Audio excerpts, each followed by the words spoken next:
Yalqızlıq. Hər kəs yatanda gecələyin artıq açarsız biri üçün evin çıraqlarını yanıq qoymaqdır.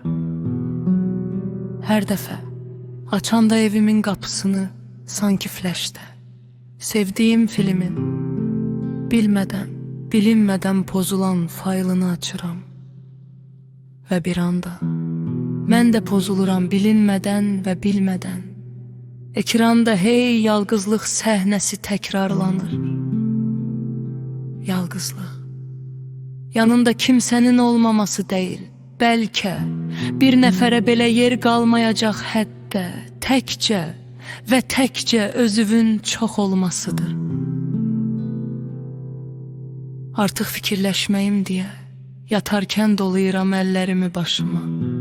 Analıq duyğusunun əzəldən əbədə dək, öz ətənə körpəsini qucaqladığı tək, ancaq körpəsi çoxdan böyüyüb, qocalıb, ölmüş belə. Qəbri də var nəm harda, qəbrinin başdaşı yalqızlıq. Demək, mən yeriyəndə valaylamaq səbəbim daş başımmış. Mən nə öyrəndimsə həyatda, başdan yox, boşdan öyrəndim.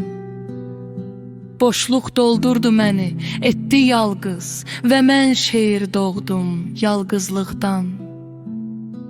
Sən Allah, mən öləndən sonra sözbazlıq edib deməyin ha.